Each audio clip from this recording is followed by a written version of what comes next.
नमस्कार दोस्तों, मैं हूं काजल सिंह और आप सभी का स्वागत करती हूं आपके अपने चैनल टेली बाइट्स में। दोस्तों, आज हम होम टूर करने आए हैं अनुज कपूर जी के घर पे। तो आइए मिलते हैं अनुज कपूर जी से और जानते हैं उनके बारे में कुछ और डिटेल्स में बातें। अनुज जी से मिलने के लिए मैं बहुत एक्साइटेड हूँ। Hello sir, welcome. How are you sir? Very good to see you. Please tele bytes में आपका पहले तो स्वागत है। Thank you very much, thank you. तो आज हम करने जा रहे हैं आपका होम टूर। कितने एक्साइटेड है आप हमारे साथ? मैं बहुत एक्साइटेड हूँ। I am very happy with the way I live and the house I have, so मैं बहुत एक्साइटेड हूँ। आइए प्लीज चलिए दोस्तों, कम। आइए और आपको मैं एक मजेदार चीज़ दिखाता हूँ कि आप जब तक नहीं आए थे ना, तो ये देखिए आपका वेट कर रही थी। इंतजार कर। आइए प्लीज कम। हमारी एक आंटी हैं जो बड़ी इंटीरियर का अलग अलग कलेक्शन, तो उन्होंने ये रखे, तो हमें लगा बहुत खूबसूरत एक एक ऐसा स्पेस बन जाएगा जहाँ पर ये पेंटिंग्स हैं और पॉट्स हैं, तो क्लटर नहीं रहेगा। मीट माय वाइफ सपना। Hello ma'am. Very well, how are you? I am also good. Very nice to see क्या you चल all. रहा है? बस इनके गाने की धुन चलती रहती है रोज सुबह। Excited for this song. Very much. तो ये ट्रॉफीज़ जो आप देख रहे हैं इस वजह से हैं कि मैंने कॉमेडी के एरिया में बहुत से इनोवेशंस किए, जैसे कि मिस्टर बीन के बाद पूरे वर्ल्ड में पहली बार हमने सब टीवी में साइलेंट कॉमेडी के 200 एपिसोड किए। जी हाँ, जो कि बड़ी गज़ब की बात है कि हालांकि हमारा बजट बहुत कम था, लेकिन सैटरडे संडे को वो नंबर 1 रेटेड शो होता था। गुटरगू उसका नाम था। ठीक है। इसी तरह से हमने वर्ल्ड में first time daily family comedy with a linear story line का कॉन्सेप्ट किया। तो ये सब जो आप देख रही हैं, ये सारी ट्रॉफीज़ इस वजह से हैं कि हम लगातार इस जद्दोजहद में लगे रहे कि कुछ नया, कुछ हटके, कुछ डिफरेंट किया जाए। और ये भारत गौरव अवार्ड जो मुझे ब्रिटिश पार्लियामेंट में मिला मेरी अचीवमेंट के लिए सब टीवी के, राइट। सो ये मेरा इंडिविजुअल वो है, पेंटिंग लवर कौन है आप दोनों में से? देखिए, मैं तो इनको क्रेडिट दूंगा बिकॉज इनको एक वो होता है ना लेडीज़ को कि how you can make the house look more beautiful.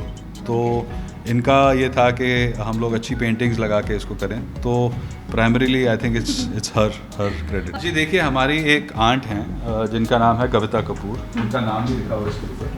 तो वो ना एक ज़माने में हिंदुस्तान की नंबर 1 इंटीरियर डेकोरेटर थी। उन्होंने अमिताभ बच्चन साहब से लेकर के सबके घर डेकोरेट किए। अब वो 85 ईयर्स की हैं, लेकिन ये गज़ब की बात है कि वो आज भी पेंटिंग करती हैं और हमारी बड़ी मोहब्बत है उनसे। तो जब हमारा घर अभी हम कर रहे थे डेकोरेट, तो उन्होंने कहा कि मैं खुद तुम्हें पेंटिंग्स बना के देती हूँ। तो आप देख सकती हैं उनका नाम कविता कपूर है, हमारी चाची जी हैं। ठीक है, तीनों पेंटिंग्स उन्हीं की बनाई हुई हैं। So even at the age of 85 she paints and paints so beautifully, which is a unique achievement.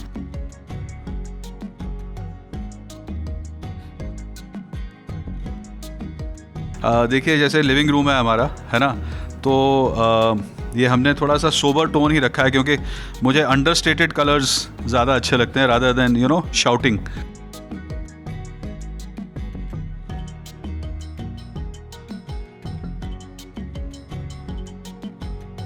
तो सर, आपका घर तो बहुत ही अमेजिंग है। अब कुछ बातें करते हैं हम। जरूर। सर, आपका नया सॉन्ग आ रहा है, कितने खुश हैं आप, कितने एक्साइटेड है क्योंकि फर्स्ट सॉन्ग है?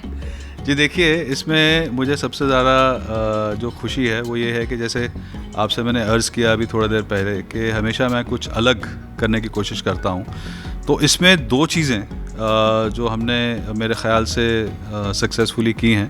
पहली ये है कि देखिए, हम लोग अक्सर और डेकेड्स से, है ना, भले हम हिंदुस्तान में हों या हम लोग इंडियंस NRIs हों, तो कभी भी जब लोग कहते हैं ना कि हिंदी फिल्मों में रोमांस की परिभाषा क्या है, हाँ, तो हमेशा लोग कहते हैं कि देखिए, रोमांस की परिभाषा ये है कि बस पार्क में लोग लड़का लड़की बैठे हैं और या तो वो एक दूसरे के पीछे भाग रहे हैं, है ना, रनिंग बिहाइंड ट्रीज। ये एक जुमला है, रनिंग बिहाइंड ट्रीज, जो कि हिंदी फिल्मों के साथ बहुत सालों से एसोसिएटेड है। ठीक है।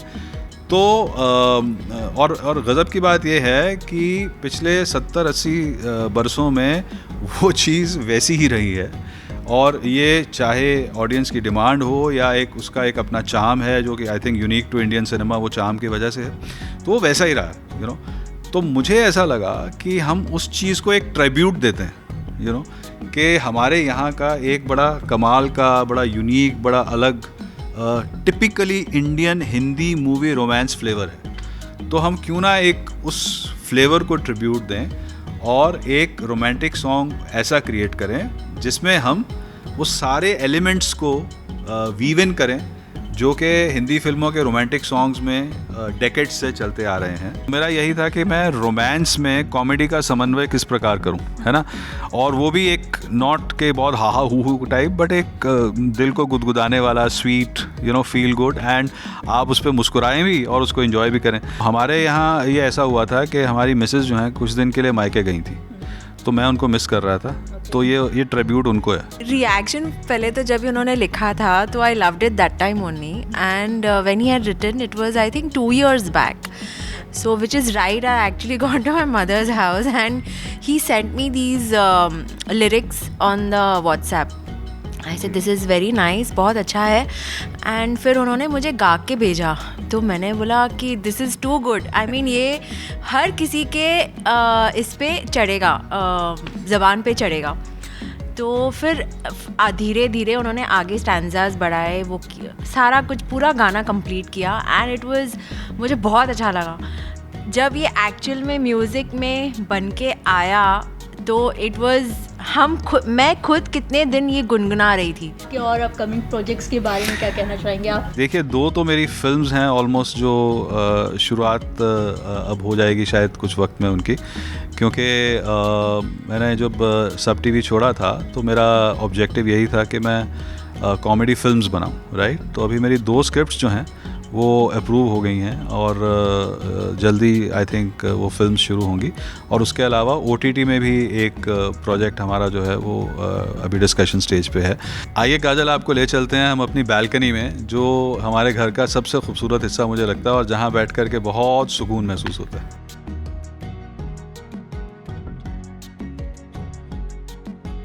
यहाँ ख़ास तौर पे early morning and evenings, even night, बड़ा खूबसूरत हवा वगैरह आती है क्योंकि ओपन स्पेस है और आप देख सकते हैं यहाँ नीचे ग्राउंड है ना। तो ऐसा नहीं है कि सामने कोई बिल्डिंग वगैरह खड़ी हो या कुछ, राइट। तो इसलिए बड़ा ही हमें यहाँ पे बैठ के अच्छा लगता है और मुझे लगता है आई am very blessed that in a crammed place like Bombay, I have such a beautiful terrace. तो सर, जैसे कि आपने हमें बताया था कि आप लंबे समय से बॉम्बे में हैं, और आप बॉम्बे में कैसे आए, कैसे सारी चीज़ें यहाँ पे एस्टेब्लिश किया आपने होम टाउन से आके?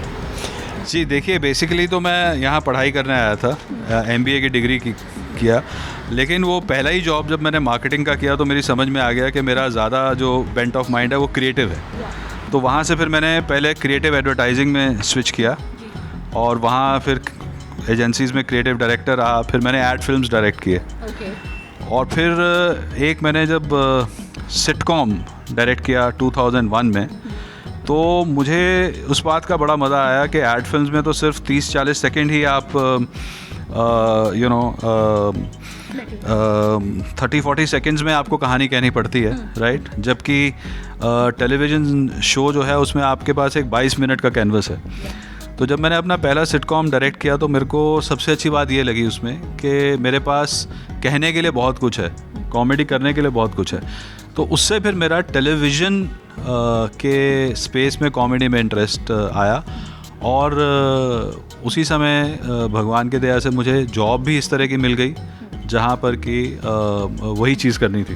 देखिए, हम इलाहाबाद के बारे में पहले तो इतना नहीं जानते थे, किंतु कैसे जाने हम बतलाते हैं आपको। ऐसा हुआ एक बार कि भगवान झूठ ना बुलाए हैं जी, हम एक जगह गए ना तो एक लड़का हमको छोरा मिला, तो हम तो पंजाब से हैं, हमको काहे पता कि इलाहाबाद किधर, भैया फलाना किधर है, दिमाग ना, हमको काहे पता। बोलिए काहे पता।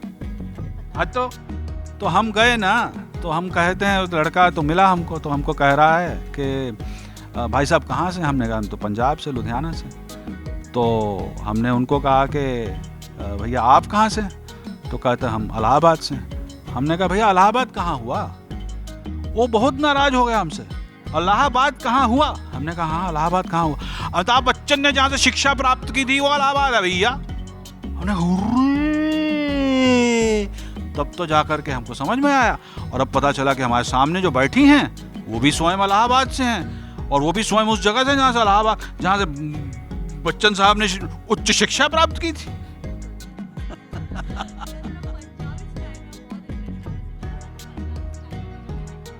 पंजाबी स्टाइल में, हाँ पंजाबी स्टाइल में ऐसे है जी कि हमारे पंजाब में ना जी एक हमारी फ्रेंड है, तो उनका ना हर चीज़ को लेकर के एक ना डिफरेंट नज़रिया होता है। तो जैसे ना एक बार वो अपने हस्बैंड के साथ ड्राइव पे जा रही थी लुधियाना से चंडीगढ़।